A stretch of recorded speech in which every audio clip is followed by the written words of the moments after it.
Hola a todos y todas, mi nombre es Benjamín Navarrete y en esta oportunidad vamos a resolver un ejercicio que corresponde al dimensionamiento de los diferentes elementos estructurales que conforman una cercha de madera.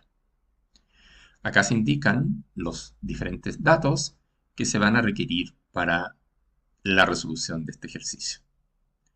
Puedes detener la reproducción de este video para leer atentamente las instrucciones. Estamos viendo en este momento una isométrica del sistema de cubierta. Fíjense bien, acá tenemos las diferentes cerchas, 1, 2, 3, 4, ¿ya? Y se nos dice, tanto en el enunciado como aquí en la figura aparece, que las cerchas están a una distancia de 2,50 metros. Además, que sobre la cubierta va a actuar una carga por metro cuadrado que corresponde en general a sobrecargas de uso. Vamos a aplicar acá el concepto de área tributaria o bien ancho tributario para determinar finalmente cuáles son las cargas que están actuando en el sistema. Fíjense bien, vamos a calcular la carga por metro lineal que toma cada cercha y para eso lo que se hace inicialmente es multiplicar la carga por metro cuadrado por el ancho tributario. Eso nos da esta carga Q que aparece acá indicada en la figura. En el ejemplo que estamos resolviendo, la carga Q sería entonces, fíjense bien, la sobrecarga de uso por metro cuadrado, que según el enunciado son 160 kilos por metro cuadrado, más, según el enunciado, considerar para efectos de tener presente el peso propio, considerar un peso propio equivalente, en este ejemplo, a un 25% de la sobrecarga de uso. Este número que da acá es la carga por metro cuadrado total que está actuando sobre la cubierta. Si nosotros multiplicamos esta carga por metro cuadrado por el ancho tributario, que son 2,5 metros, nos da el valor de Q, es decir, la carga por metro lineal que actúa sobre cada una de las cerchas.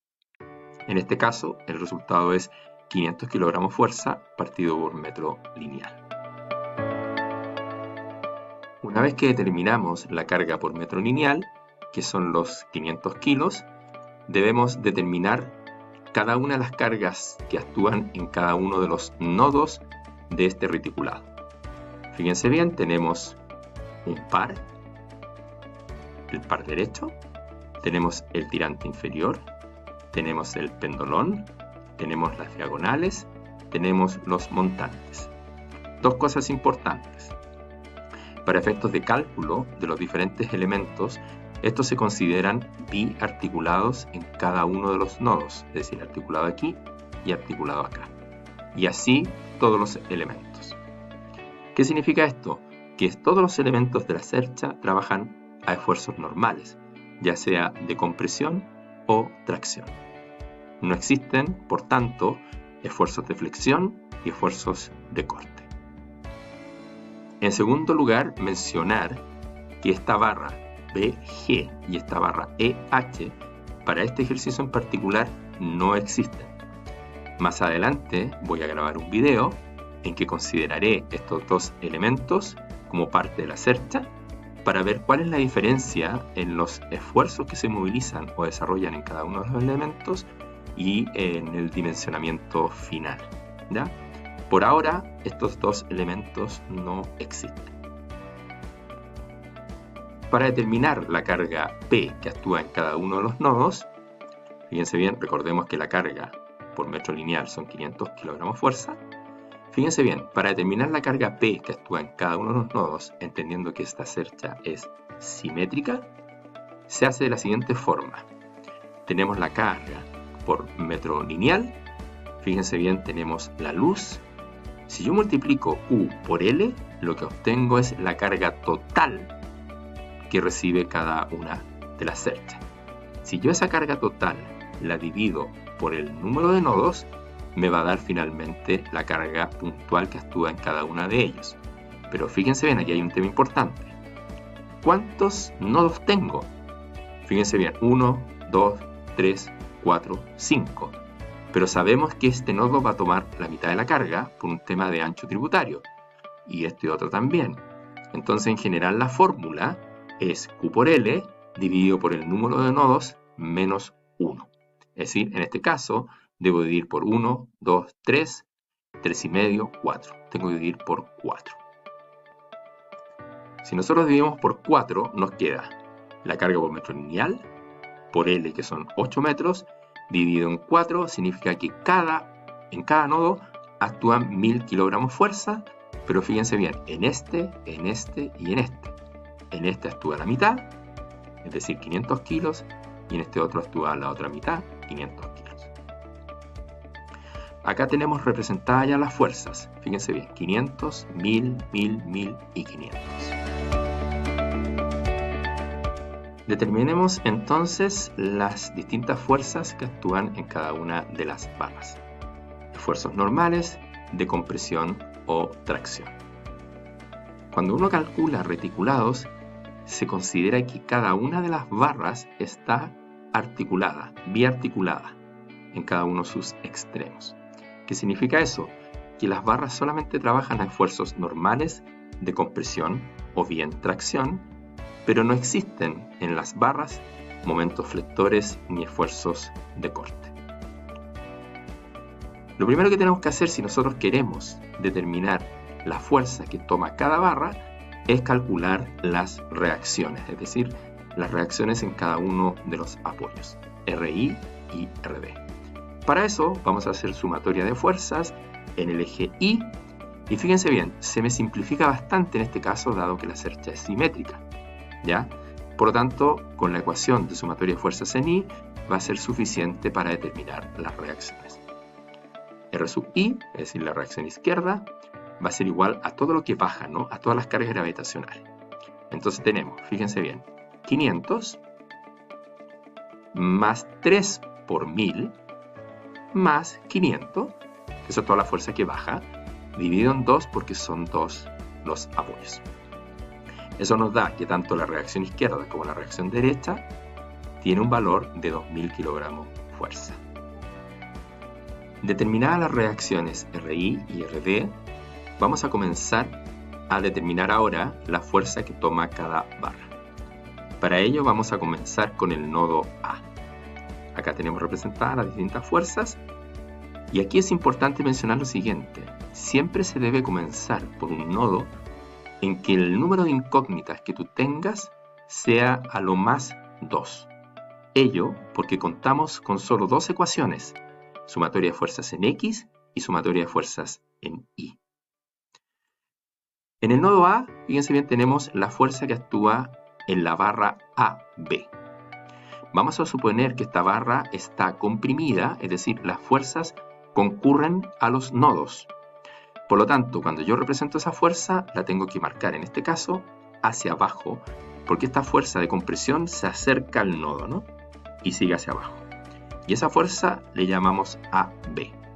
Fíjense bien, si ese ángulo que está ahí es 30, imagínense la proyección de esa línea, si ese ángulo es 30, lógicamente este ángulo que está acá también es 30. Fíjense bien, la barra AD, vamos a suponer que la barra AD está traccionada, es decir, se aleja del nodo. Ahí está marcada la fuerza AD. Por otra parte tenemos la fuerza RI, que es la reacción RI que va hacia arriba, y tenemos la carga P medios, que son 500, que va hacia abajo.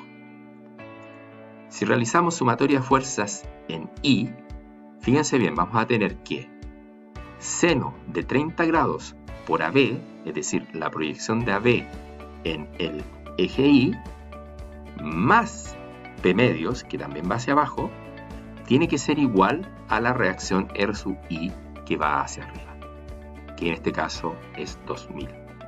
De ahí podemos despejar AB, que fíjense bien, la barra AB es igual a la barra EF por simetría. Y eso nos da, al despejar de esta ecuación de arriba, 3000 kilos. Y como nos dio positiva, significa que el supuesto de que la barra estaba comprimida se cumple, ¿no? Por lo tanto, esa barra trabaja a compresión, tanto la barra AB como la barra EF. Vamos ahora a la barra AD. Fíjense bien, tenemos sumatoria de fuerzas en el eje X igual 0. Por una parte tenemos la fuerza AB, que multiplicada por el coseno de 30 nos da su proyección en horizontal. Y esa fuerza que va hacia la izquierda tiene que ser igual a la única fuerza que va hacia la derecha, que es AB. Despejando, como ya conocemos, AB, que es 3.000 kilos, nos da que AD, fíjense bien, que es igual a DF, nos da 2.598 kilogramos fuerza. Nuevamente nos dio positivo, por lo tanto el supuesto de considerar la barra como traccionada es correcto. Esta barra, la barra AD, que tiene una fuerza, que toma una fuerza igual que la barra DF, está traccionada y su valor es de 2.598 kilogramos fuerza.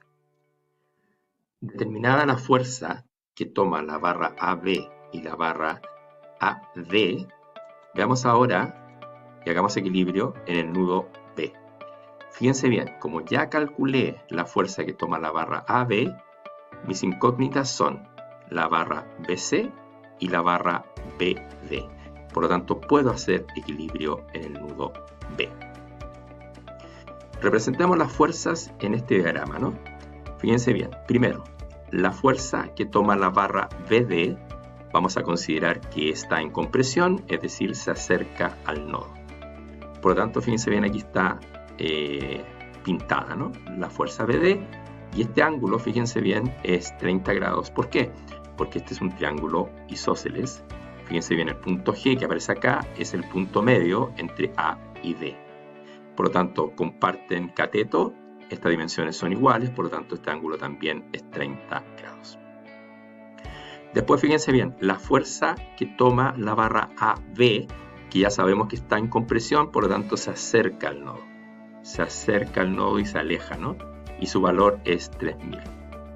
Y finalmente la barra BC, que es esta que está acá arriba, que también vamos a considerar que está en compresión, se registra la fuerza hacia abajo, ¿no? BC.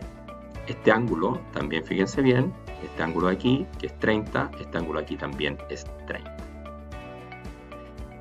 Realicemos equilibrio de fuerzas, tanto en X como en Y. Primero, sumatoria de fuerzas en X, es decir, en la horizontal. Entonces tenemos la proyección de BD en el eje horizontal, sería coseno de 30 por BD, más la proyección de BC, este ángulo también es 30, sobre el eje horizontal, que es coseno de 30 por BC, y eso debe ser igual a la fuerza que va hacia la derecha, es decir, la proyección de AB en horizontal, que es coseno de 30 por 3.000. Fíjense bien, aquí tenemos como incógnita BD y BC, por lo tanto todavía no podemos determinar su valor. Vamos a sumatoria de fuerzas en el eje Y.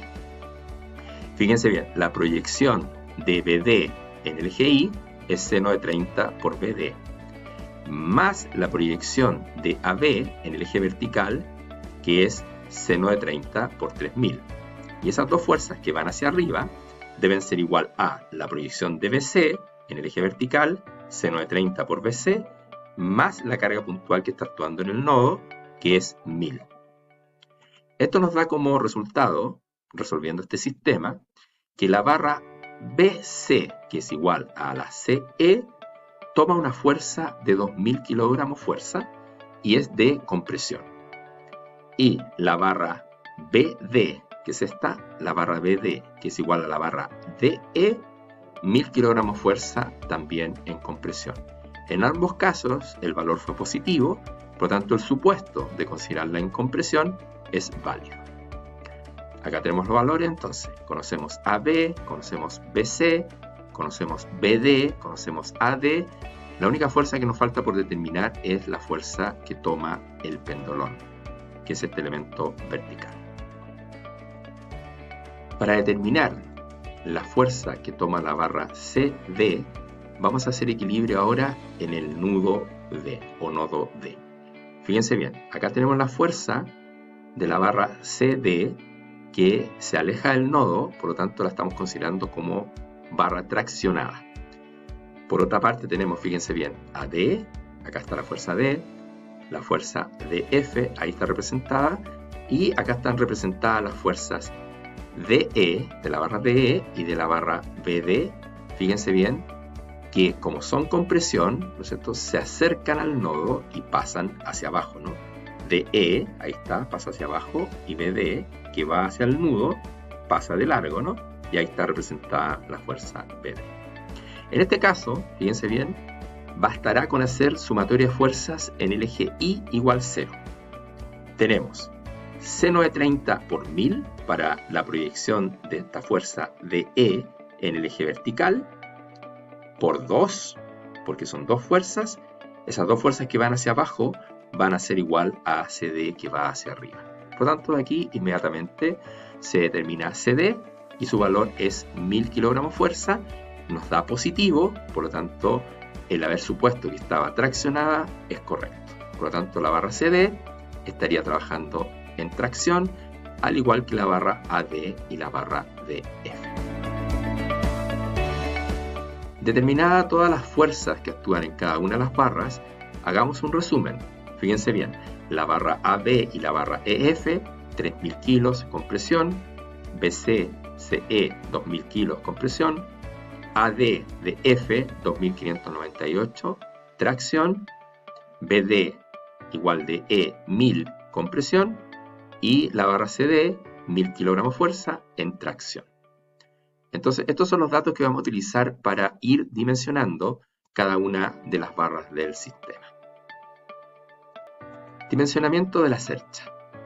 Recordar que según el enunciado es pino radiata grado estructural 1, humedad 15%, por lo tanto vamos a ocupar las propiedades del pino radiata en estado seco con corrección. Según la tabla número 4 de la NSH 1198, las tensiones admisibles del pino radiata en estado seco son las siguientes. Fíjense bien, compresión paralela 7,5 megapascales,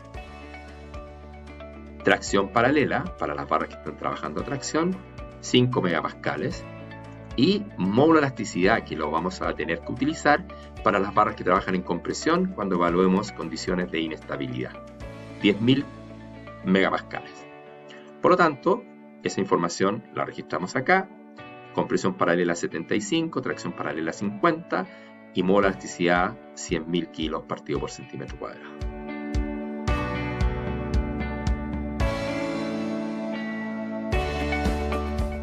La fórmula que vamos a utilizar para la verificación de los elementos o dimensionamiento de los elementos en compresión es la siguiente, ¿no?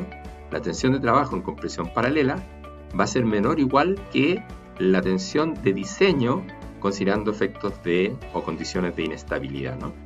La fórmula es la tensión admisible en compresión paralela por un factor de corrección por humedad, un factor de corrección por duración de la carga y un factor de corrección por esbeltez. Para elementos en tracción, la tensión de trabajo en tracción paralela también tiene que ser menor o igual que una tensión de diseño en tracción paralela, que es igual a la tensión admisible en tracción paralela, factor de modificación de respuesta por humedad, por duración de la carga, en el caso de tracción por altura y por concentración de tensiones. Pensemos con el dimensionamiento de las piezas que trabajan a tracción. La barra AD, que es igual a la barra DF, 2.598 kilogramos fuerza, y la barra CD, que toma una tracción en un esfuerzo de tracción de 1000 kilogramos fuerza. Recordemos que la tensión admisible es 50 kilogramos fuerza, partido por centímetro cuadrado, y ahí está la fórmula, ¿no? Entonces vamos a empezar a tantear las diferentes dimensiones. Lo primero es, de manera aproximada, probemos comparando la tensión de trabajo con la tensión admisible sin corrección. Entonces nosotros sabemos que la tensión de trabajo es la fuerza dividido por el área, es decir, la fuerza dividido por V por H, y eso tiene que ser menor o igual que la tensión admisible en tracción paralela sin corrección. Si yo esta fórmula despejo V por H, me queda que V por H debe ser mayor o igual que la fuerza dividido por la tensión admisible, es decir, 2.598, que es la fuerza, dividido por 50, que es la tensión admisible. Eso nos da 51,96 centímetros cuadrados. Entonces, considerando esta barra, yo debería elegir una barra que tuviese más o menos esas dimensiones y que condujera a esa área. Pero fíjense bien, como después van a aplicar factores de corrección que van a disminuir la tensión admisible, uno se la juega y considera un área un poco mayor, ¿ya? Porque recordemos que esta tensión lo más probable es que se reduzca considerando estos factores de modificación de respuesta. Entonces lo que vamos a hacer es probar con una pieza de 75 por 150 milímetros, es decir, una pieza que tiene 112,5 centímetros cuadrados, que es aproximadamente el doble del área que realmente necesitamos.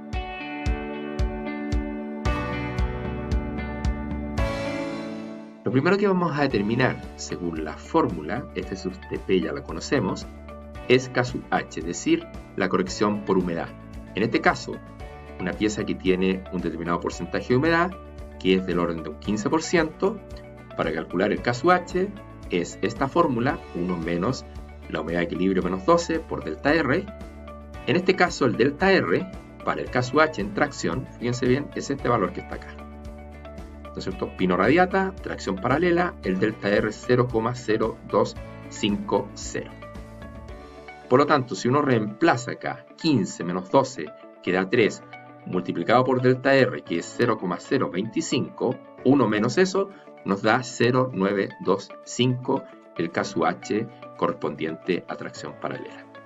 Fíjense bien, para ir avanzando, como después vamos a tener que calcular los elementos en compresión, aprovechemos de inmediato de obtener el valor de K sub H en compresión paralela, que es aplicar la misma fórmula, fíjense bien, pero el delta R cambia, porque compresión paralela ahora es 0,0480.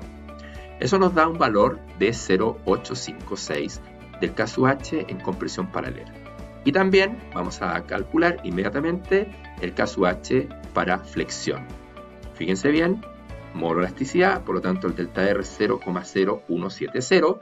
Al aplicar esta misma fórmula, nos da que el K sub H para flexión, el moro elasticidad en flexión, es 0,949. Calculemos ahora, fíjense bien, K sub D. En este caso, K sub D es 1, porque solamente estamos considerando sobrecargas de uso normales con una duración de 10 años.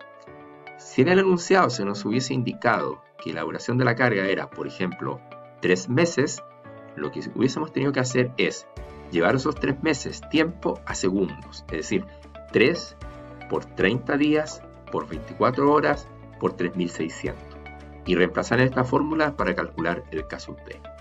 En este ejemplo, el K sub D es 1 porque es una sobrecarga de uso normal que se considera con una duración de 10 años, y si uno reemplaza el tiempo acá en segundos de 10 años, conduce a K sub D igual 1. Veamos ahora K sub HF, que es el factor de corrección por altura.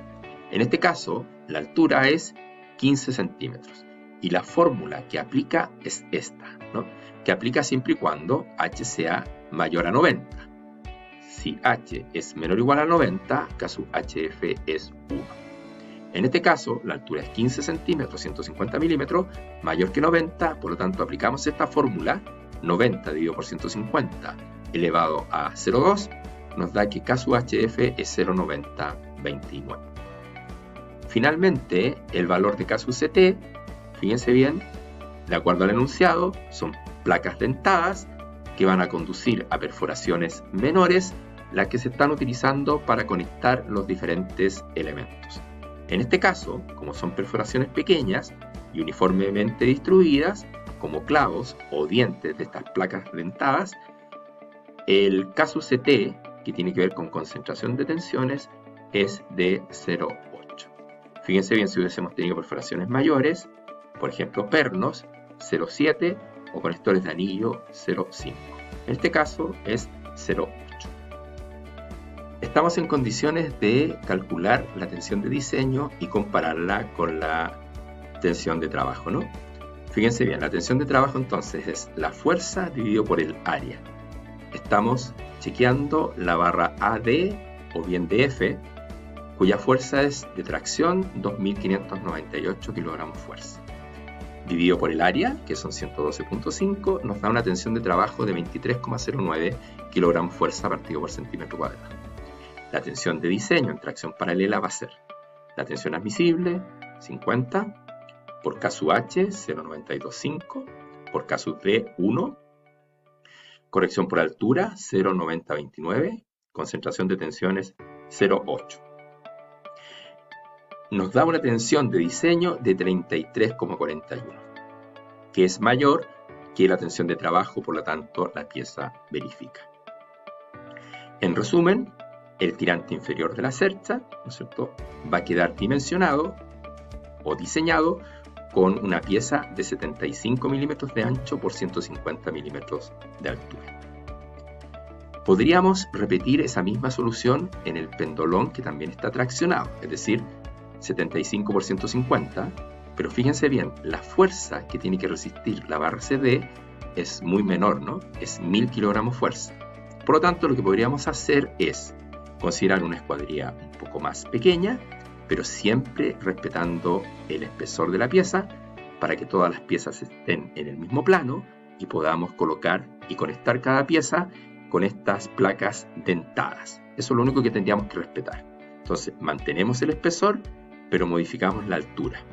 Nos da una pieza de sección más pequeñita.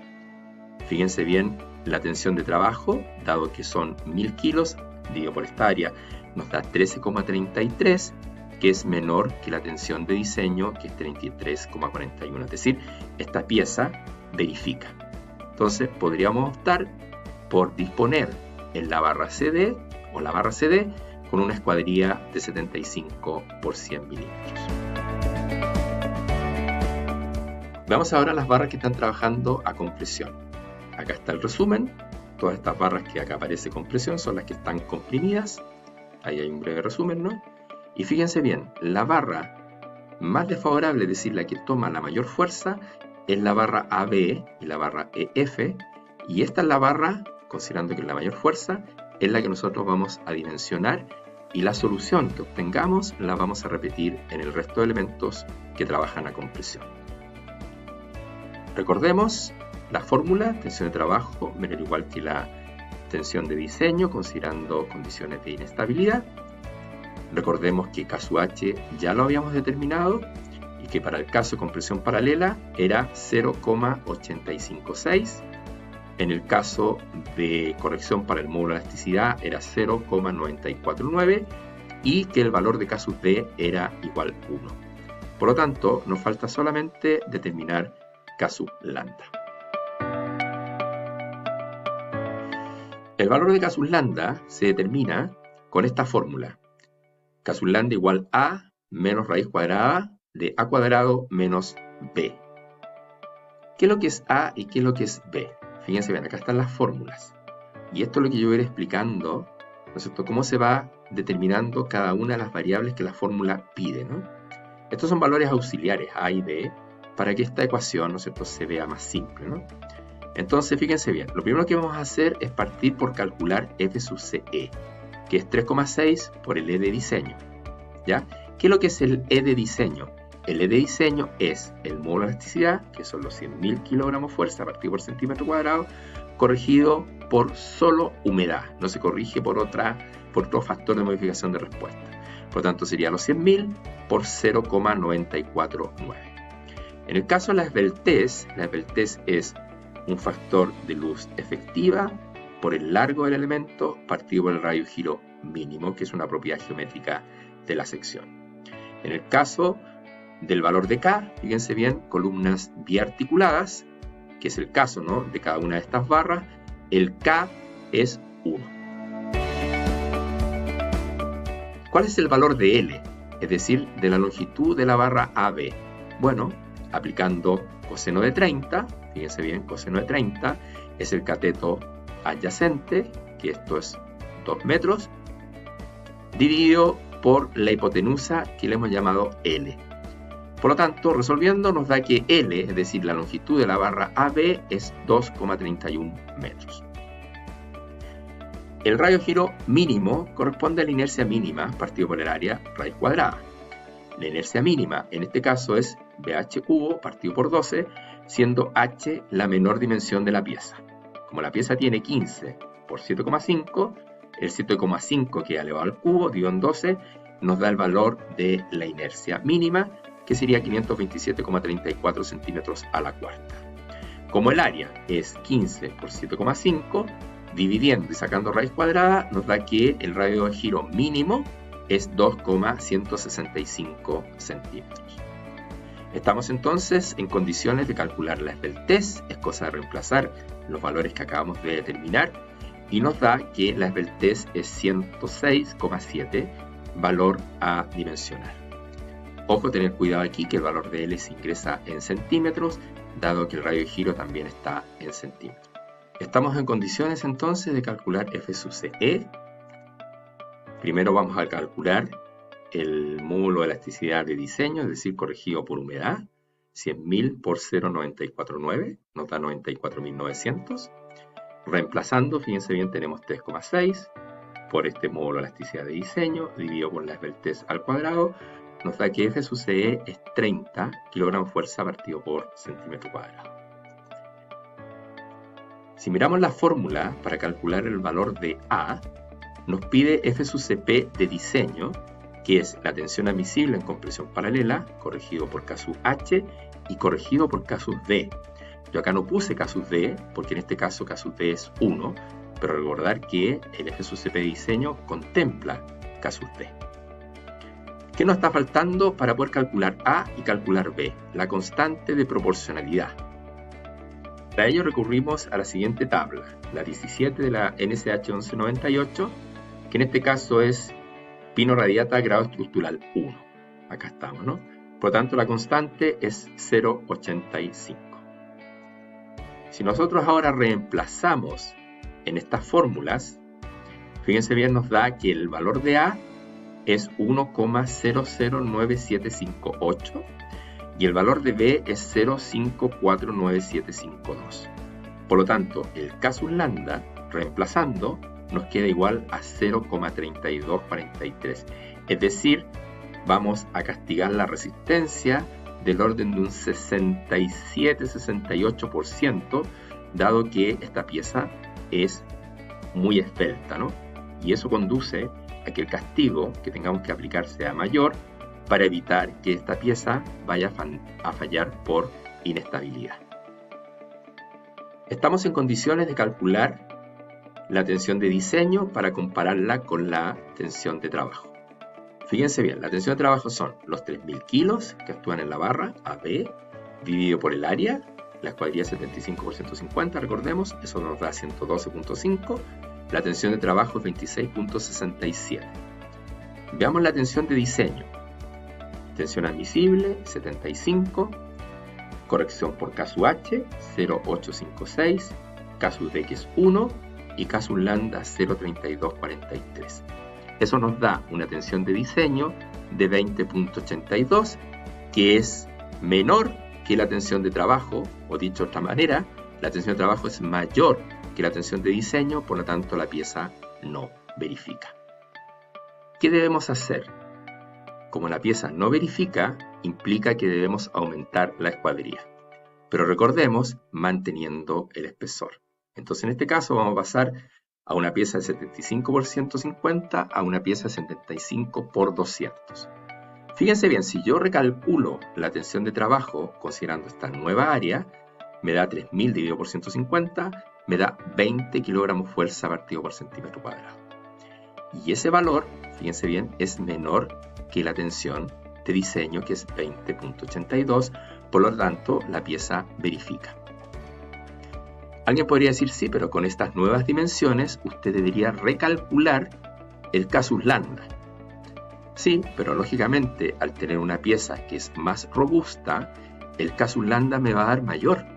Por lo tanto, eso va a implicar que la tensión de diseño sea mayor.